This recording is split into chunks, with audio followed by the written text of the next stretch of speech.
ओमफ्राय उम दा बिसोर सानैया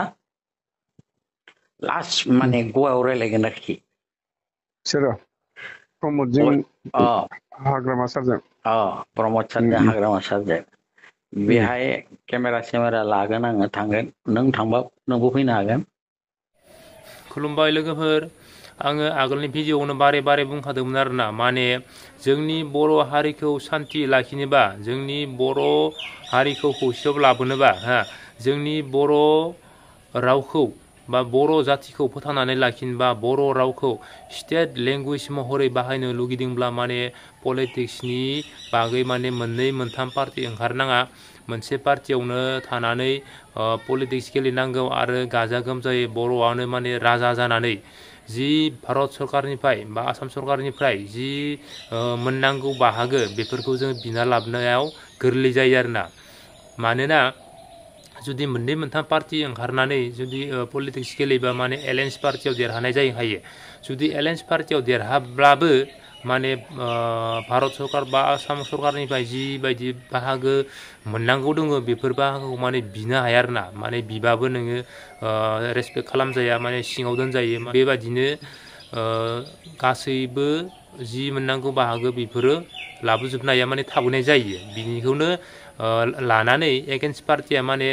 नोंसोरो जेबो लाबोनो हायाखै आरो जाय सरकार सालायदो बै एगेन्स्ट पार्टि मोनसेयाबो नोंसोरो जेबो लाबोनो हायाखै होननानै माने बर'नि गेजेरावनो दावराव दावसिया नुजाबाय थायो आरोना। बिनिखायनो माने इउ पि पि एलआबो बि पि एफआबो माने मोननैदों जमा मोनसे जानानै माने पलिटिक्स गेलेनांगौ आरो आसाम सरकारनिफ्राय जिबायदि मोननांगौ बाहागो बेखौ दाबि होनानै बिना लाबोनो हायाव माने जोबोद साहस थायो आरो माने खौसे जायोब्ला गोबां मानसियानो माने साननानै दङ नाथाय बुङामोन माने मोननैबो पार्टिया जमा जानांगौ होननानै गोबां साननानै दोङो बुङामोन माने 80% माने सानो आरोना माने बर'जों बर' मानो एगेन्स्ट जालायबाय थानो मानो नांज्लाय खमज्लाय दावराव दावसि बुलाय सुलाय जालायबाय थानो खौसे जानानै गेलेनायानो मोजां सरकारनिफ्रायबो मोजाङै बिनो हानाय रायज्लायनो हानायनि खाबु थायो होननानै बर' हारिया बड'लेण्डनि थाखाय आद्रा जानानै दङ मोनसे स्टेट जानो थाखाय आद्रा जानानै दङ ओरैनोसो बुङो बड'लेण्ड बड'लेण्ड जा दा जोंथ' बड'लेण्ड स्टेट जाथाराखै बिनि थाखाय बड'लेण्ड स्टेट जानो थाखाय आद्रा जानानै दङ नालाय दा मोननै पार्टि जायालासिनो मोनसे पार्टियावनो गासैबो माने मोननैबो पार्टिया थानानै पलिटिक्स गेलेनानै देरहानांगौ बड'लेण्ड स्टेट लाबोनायखौ जुर होथारनांगौ मा दा ओरैबायदि जाबोदों माने आसाम सरकारा असमियानि सरकार होननानै बुङो नाथाय मोनसे समाव असमियानि सरकार जानाय नङा बियो माने मुसलमाननिसो सरकार जागोन आरोना जिबायदि परिबेक जाबोदो खौ नेबाय थायालासिनो एगेन्स्ट पार्टिखौ चेलेन्जखौ सानबाय थायालासिनो मोननैबो ज' जानानै नैबे बिटिआर इलेक्सनाव माने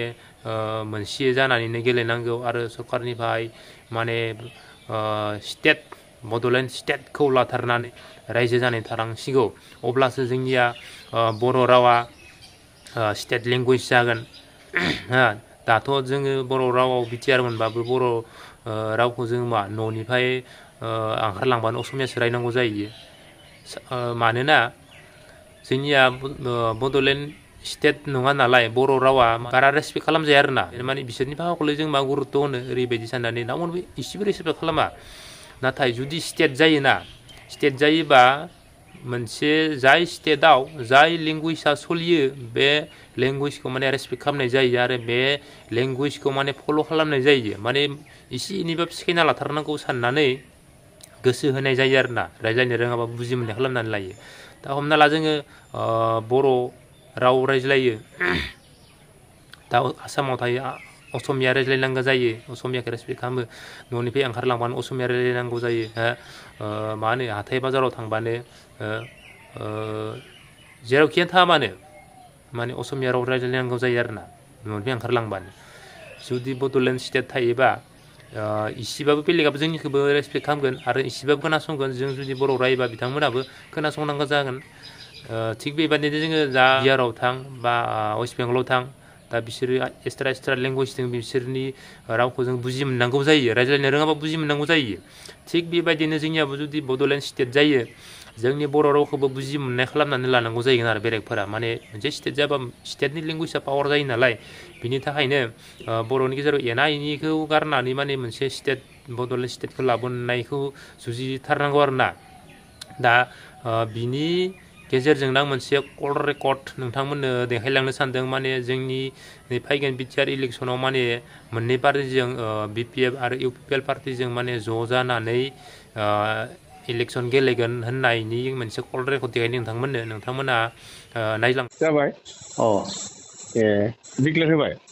डिक्लार होआ दानो माने आं खबर मोनबाय आरो अ अ माने ओरैहाय जागोन अ ओमफ्राय जिखिनि बिजेपि ओमफ्राय माबा माबि ओरै गणशक्ति ओरै जाय जाय देरहादोंमोन बेयाव एकदम माने हेभि माने केन्डिडेट होसिगोन जाहैबाय सावरायनानै अ अ अ खोनाबाय ओमफ्राय दा बिसोर सानैया लास्ट माने गवायाव रायलायगोन आरोखि सोरो प्रमदजों हाग्रामा सारजों प्रमद सारजों हाग्रामा सारजों बेहाय केमेरा लागोन आङो थांगोन नों थांबा नोंबो फैनो हागोन बे जायगाखौ माने डिक्लार होआ ओरैनो थिखांनाल' दोनगोन आरोखि आच्छा ओमफ्राय जेराव जेराव माने बिस्वजित कलिता माबा बिस्वजित दैमारि रेवा जेराव जेराव गेलेगोन बेहाय माने एकदम फालो फालो नारसिनगोन आरो जाथि बंस जिमान दं नोंहा जुदि बिस्वजितनि माबायाव जाथि दंबा बिनि थ्रयैबाबो माने बिसोरखौ जेरैखि जाया बे बिबारखौ माने फेजेनगोन आरो सावरायना बिदि जाबाय ओमफ्राय दा बिनि इलेक्सननि आगोलनो माबा जानो हागौ भिसिडिसिया जागोन जामारगोन भिसिडिसिया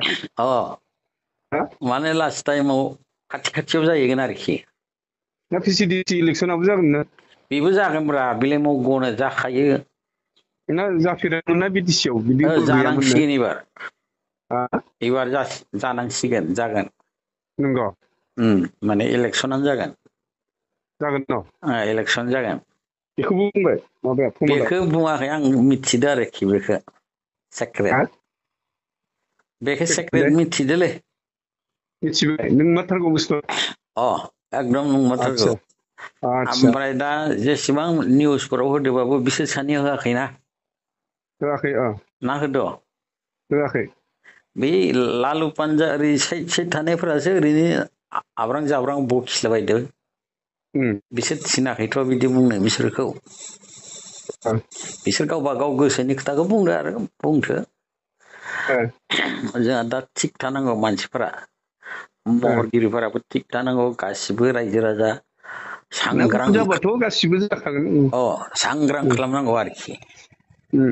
मानसिफोरखौ खोनाबाय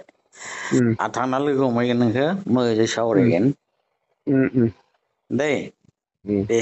जागोन दे भिडिअ खालामदो जों रायलायनायखौ भिडिअ खालामदो दा नांनाय जानो हागौथ' भिडिअ ना कल रेकर्डबो भिडिअबो खालामदो दे होमबा दोनथ' दा रायलायथ'ला रायजोफोरा मिथिगोन मिथिथो अरजाया नोंथांमोना कल रेकर्डखौ खोनानानै बोरै सानखो कमेन्ट खालामदो